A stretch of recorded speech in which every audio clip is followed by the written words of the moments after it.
সাঁথৰ এটা বহুত ডাঙৰ সাঁথৰ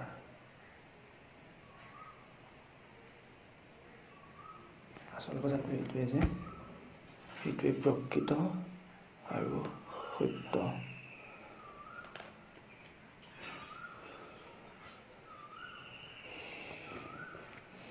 এটাই উপায় আছে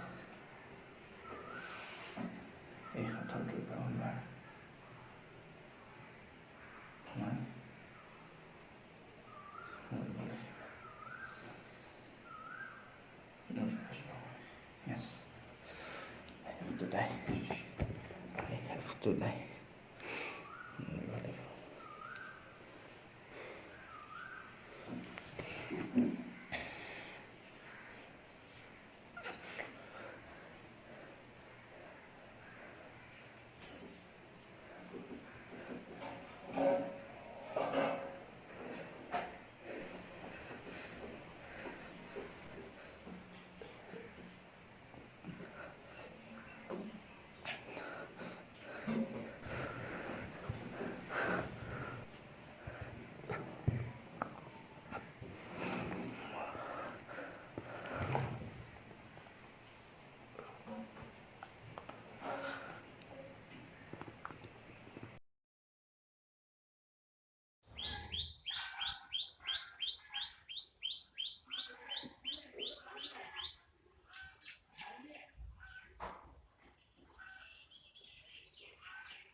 Hey, এখন খোলা আছে তুমি সোমাই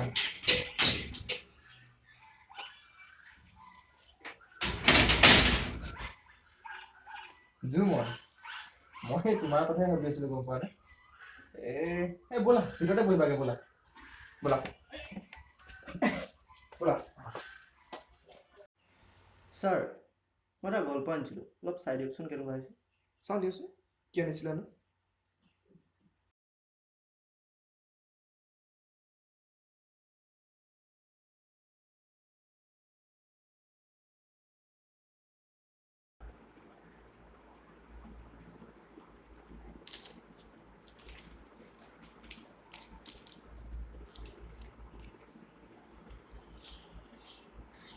ভাল লাগিছে ধুনীয়া আছে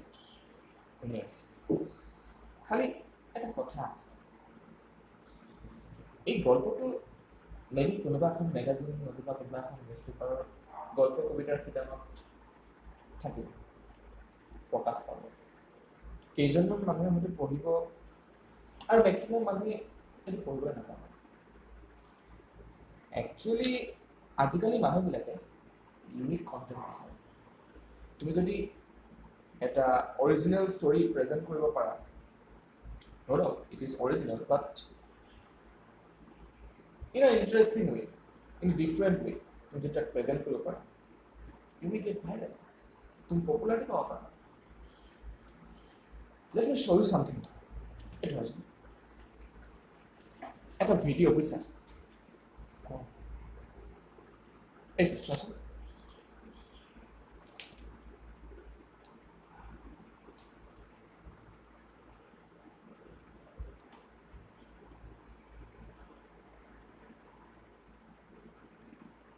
স্যার এটা তো এক্স্যাক্টলি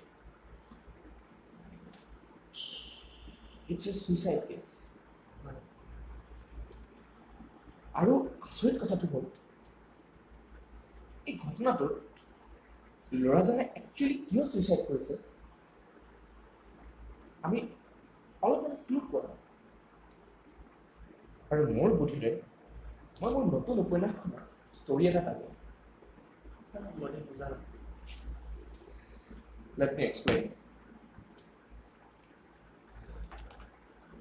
আমাৰ এই পৃথিৱীখন বৰ ৰহস্যজনক। ইয়াত এনেকুৱা কিছুমান ৰহস্যজনক ঘটনা ঘটি থাকে যাক আমি এক্সপ্ল'ৰ কৰিব নোৱাৰোঁ। তুমি হয়তো বুজিব পৰা নাই।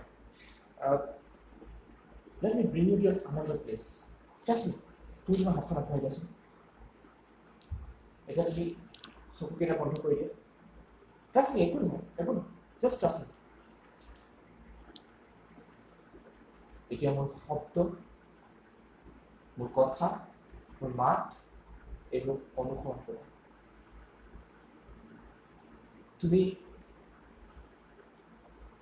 নিজকে কল্পনা কৰা তুমি এখন বেলেগ পৃথিৱীত আছা। তুমি যেন মুকলি আকাশৰ তলত আছা। তুমি কল্পনা কৰা। আহা, চকু নেমেলিবা, জাষ্ট ফিল কৰা।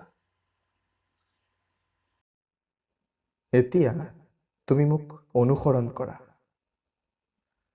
কল্পনা কৰা নিজক, চকু মেলি অনুভৱ কৰা। এজাক শীতল বতাহ। ভাবি লোৱা তুমি ব্ৰহ্মাণ্ডৰ মধ্যভাগত থিয় হৈ আছা। তুমি দেখিছা হাজাৰটা তৰা। অনুভৱ কৰা। এতিয়া শুনিবৰ চেষ্টা কৰা এটা কবিতা, মোৰ দ্বাৰা ৰচিত, যিটো কবিতাই কঢ়িয়াই আনিছিল মোৰ মনলৈ হাজাৰটা প্ৰশ্নৰ জোৱাৰ, কেইবাটাও ভাঙিব নোৱাৰা সাঁথৰ। কবিতাৰ শিৰোনাম সাঁথৰ। শুনিবৰ চেষ্টা কৰা আৰু নিজকে কঢ়িয়াই নিয়া।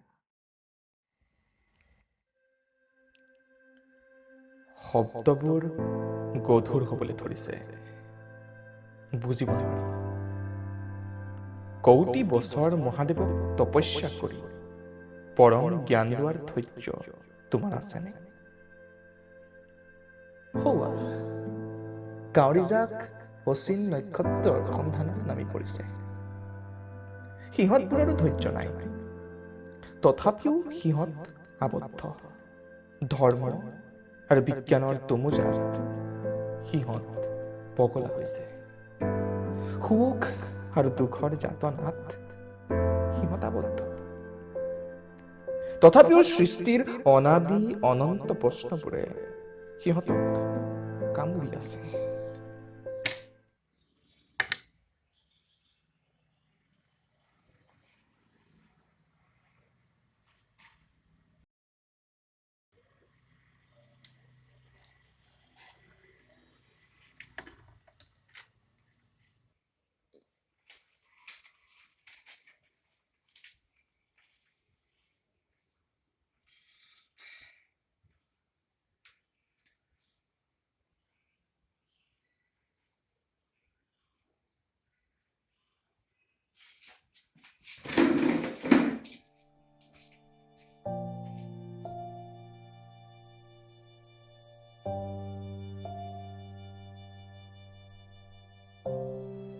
আমাৰ ওপৰত থকা এই বিশাল মহাকাশখনত আচলতে কিমান তৰা আছে?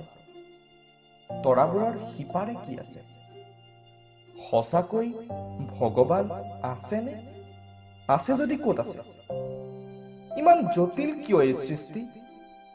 ফেঁচাই কিয় ৰাতিহে মাতে ভাবি চাইছে? বাদুলিজাক কিয় সন্ধ্যা লগনত কালিমা খানি উৰি যায় জানা?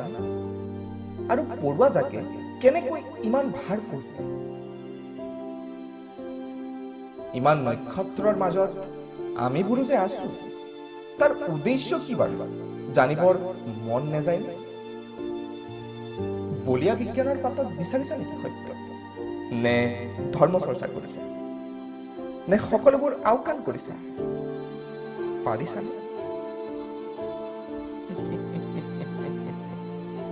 সাঁথৰ বুজিছা?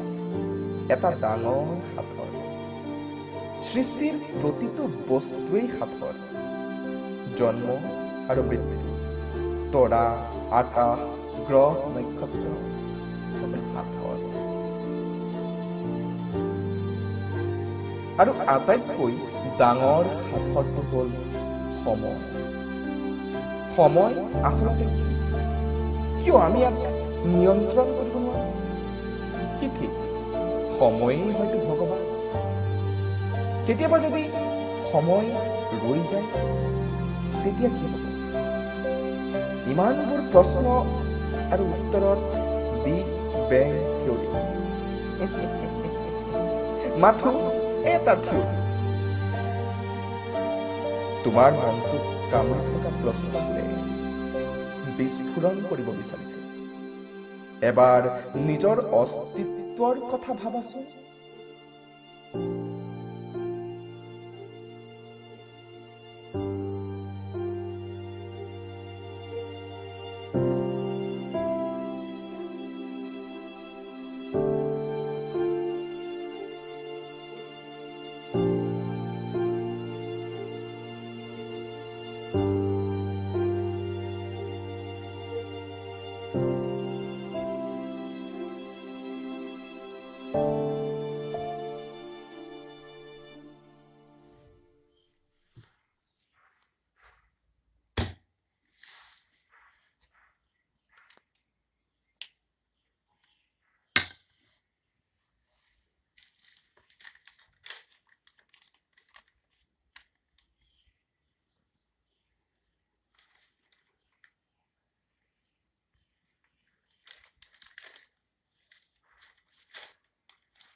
আমিবোৰ ক'ৰ পৰা আহিছো আৰু ক'লৈ যাম? মই আচলতে কোন? ময়েই নে আন কিবা? মৃত্যুৰ পিছতো তুমিয়েই হৈ থাকিবানে? মোৰ মৃত্যু হলে ময়ো গম পাম। উশাহ লোৱাৰ অভ্যাসটো হঠাৎ ৰৈ গলে কি অনুভৱ হ'ব জানিবৰ মন নাযায়? নাই, বিজ্ঞানে নোৱাৰে উত্তৰ দিব, ধৰ্ম নোৱাৰে। কৌটি বছৰ তপস্যা কৰিব পাৰিবা জানো? নোৱাৰা যদি কি কৰিবা? মাৰি পেলোৱা নিজক।